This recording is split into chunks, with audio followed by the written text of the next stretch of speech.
Hey, this is Josh coming to you from the Clakeley-Tenay traditional territory here in central British Columbia, Canada. And today I'm going to be showing you guys how I make Bannock, or how I've been making it lately at least. And yeah, Bannock's such an excellent treat to give to your friends as a gift, or of course eat it on your own. It's quite an affordable treat to make as well, which is also really nice. And yeah, I'm just going to show you guys how I do it, and let's get into it. All right, so here's the ingredients that I'm going to be using for this Bannock. And as you can see right off the bat, there isn't a whole lot of ingredients for this recipe, which is awesome. I'll be sure to leave the ingredients as well as the recipe in the description of this video as well, in case you want to make it yourself. So just going through how much of everything we need. Just starting with the dry ingredients, I'm going to be using 3 cups of flour. I'm just going to be using white flour for this, but if you want to use whole wheat flour, that's totally fine as well. I'm going to need 2 tablespoons of baking powder, half a teaspoon of salt, and 1 tablespoon of sugar. So not a whole lot of sugar either, which is also really nice. Once we have our dry ingredients all mixed together, we're going to add half a cup of butter. I haven't measured this out yet, of course. And 1 cup of milk. You could probably use a milk alternative as well. That should be fine. So if you want to use almond milk or, unflavored soy milk, that should work as well. And yeah, we'll start by mixing these dry ingredients together. And one last thing I forgot to mention as well is I'm using just salted butter for this, but you're totally welcome to use margarine, unsalted butter, and of course shortening as well. A lot of the people I know that make Bannock pretty regularly, they actually use shortening or lard, and that's how I've been making it lately. This is just what I happen to have in my fridge, so I'm going to be using salted butter. But yeah, Bannock is very, very versatile dish. You can use whole wheat flour, milk alternative, tons of different things you can do with this. So don't think that there's only just one set way to make this recipe. So yeah, just wanted to point that out. So I won't be measuring out all of my ingredients on camera, but I did want to show you one little trick that I do when I'm measuring out dry ingredients, especially flour. So what you'll do is take your 1 cup. It's already a bit floury because I already did one take measuring this out.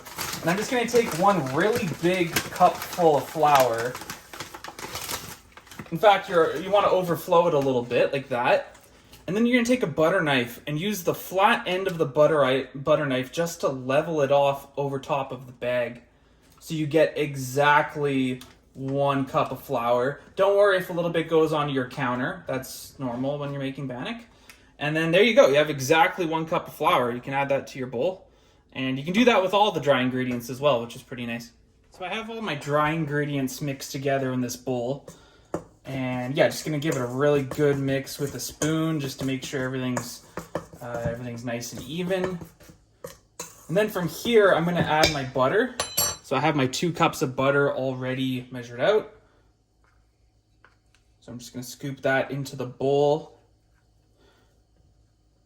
And before adding the milk, I'm just going to use the spoon just to break the butter down a little bit more.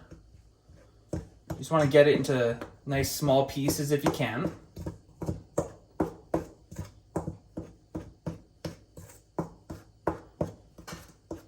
And then what I usually do from here,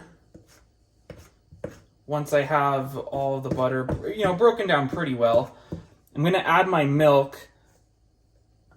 And I'm just going to mix it as I go. I'm going to hit a point eventually where I can't really mix this too much more, and I'm going to have to use my hands. So you want to get all the dry ingredients, you want to get it all wet with the milk there, and then, yeah, you're going to hit a point where you're going to want to use your hands from here. So you're going to make sure your hands are nice and clean before you do this.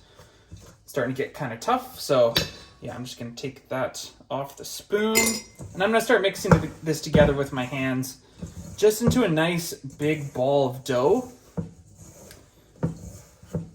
And it'll be pretty dry at first, but once you start mixing it all together and continue to break down the pieces of butter with your fingers, you will be able to get a nice big ball of dough out of this. And the dough is going to be quite crumbly for a little while, but just keep using your hands to really try to make a ball out of dough. And if you just stick with it, it will work out in the end. keep breaking down that butter as much as you can. And you will eventually get a nice big ball of dough out of this. You just got to stick with it. That's the important thing. So this is definitely a trickier batch of Bannock than usual. It might be because I'm using butter instead of shortening. I was using shortening for the last few batches. But as you can see, it's getting there. It's still a little bit crumbly, but you just got to stick with it. You just take a big glob of it and just push it together. Really just start working it through as it starts to stick together. But yeah, this is definitely a trickier batch than usual, which is okay. Usually what I'll do is I'll stand up the dough inside the bowl and just push it down to really force it to stick together, but you can tell we're getting there. It's definitely sticking together. You just have to stay persistent, and eventually you will get a nice ball of dough.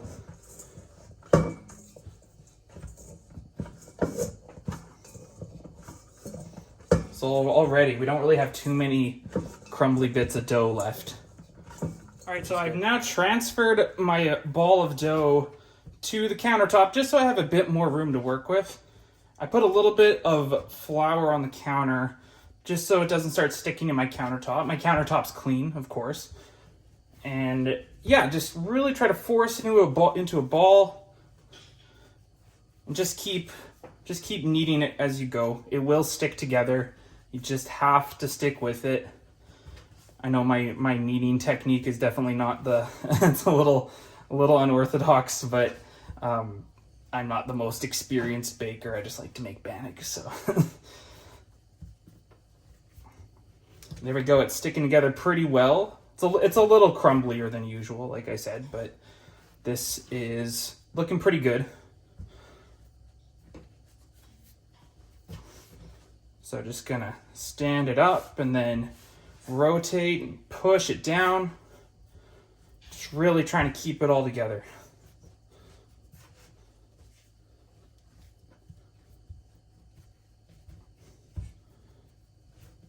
Okay, so I'm just gonna do this a few more times off camera, and then we'll move on to the next step. We're gonna start cooking this, and I'll show you how I do things a little bit differently. Last time I made Bannock, I used a muffin tin, and this worked so well. And the main reason I did this is because when I cook Bannock this way, it creates a little bit of a platform, and I usually eat Bannock with jam.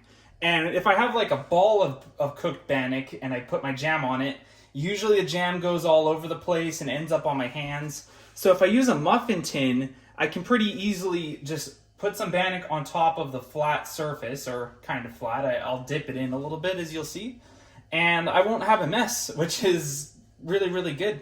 So I'm gonna set my oven for 425 degrees Fahrenheit. And we're gonna aim to cook this for about 20 to 25 minutes. So yeah, it really depends on your preference. I like my Bannock not quite as cooked. I usually like it a bit on the lighter side, so I'll probably aim a bit more for 20. And you're going to want to grease your muffin tin. I'm just going to be using olive oil and just some paper towel, and I'm just going to get it into each little muffin slot, or whatever you want to call it. And I'm also going to make sure I grease the space between them, because it is gonna overflow a little bit while it's cooking, and you don't want that to stick either. And I'm using olive oil, but you're definitely welcome to use coconut oil. You can use even shortening if you want. Totally up to you. Is I'm going to take a small ball of dough, and this should make about 10 or 11. Last time I made it, that's about how many I got. So, you know, a muffin tin of 12 should work pretty well. And I just squish it together a bit more in my hand, and I flatten it. And what I'm going to do is I'm going to put it in this muffin spot here, push it down. You can actually hear the air escaping a little bit. And I'm just going to make this as deep and as wide as possible. And you definitely don't want any holes in the dough either. You want to make sure it's all kept together. And if you have any bits of dough that is still kind of overflowing out of the cup, just like you would a regular muffin, you could just rip that off, put it back into the big glob of dough that you have in the bowl, and use that later. And when this cooks, this is actually going to rise, so the hole that you make isn't going to be as deep, but that's okay. It's still going to end up being pretty flat, and you shouldn't have any worries when you put jam or butter or even peanut butter on top of it. It should still make a pretty good little platform. So I'm going to be doing that for the rest of these, and we'll see how many we get out of this batch. So I ended up getting 10 pieces of Bannock out of this batch, which is good. I'm now going to put this in the oven for about 20 minutes, and then I'm going to check on it, and we'll see how it is. And then hopefully we'll have some nice tasty Bannock when it's all done. And here's the Bannock after 20 minutes, and I'm pretty happy with that. So at this point, I'm going to take it out of the oven, let it cool for a little bit, and we'll try it out. All right, I'm really happy with how these turned out. I'm just going to scoop one of these out, and we'll take a look at them. As you can see, they pop out of the muffin tin pretty easily, and yeah, it dips in a little bit, so when you put your jam in the middle, it's not going to get all over the place, which is exactly what we wanted. So yeah, let's try one of these out and see how it is. All right, time for the moment of truth, and we're going to see how this tastes. As you can see, the jam is resting perfectly on top of the Bannock, just like we wanted. I'm going to be using, or I guess I use, strawberry orange creamsicle jam from our local farmer's market. So yeah, let's see how this tastes.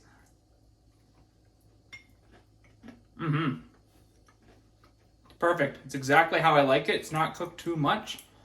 Yeah, this is really, really good. So anyways, that's how I make my Bannock. Thank you so much for watching this video. There's so many different ways you can cook Bannock as well. I usually, well, before I started cooking it this way, I was cooking in the air fryer before. You can obviously pan fry it. You can cook in the oven just on a baking sheet. I know a lot of people, they'll cook it in a frying pan with tons of oil, which isn't necessarily the healthiest, but it's probably the tastiest way to cook Bannock. So yeah, just try out what works for you. Try out a bunch of different ways how to cook your Bannock and have fun.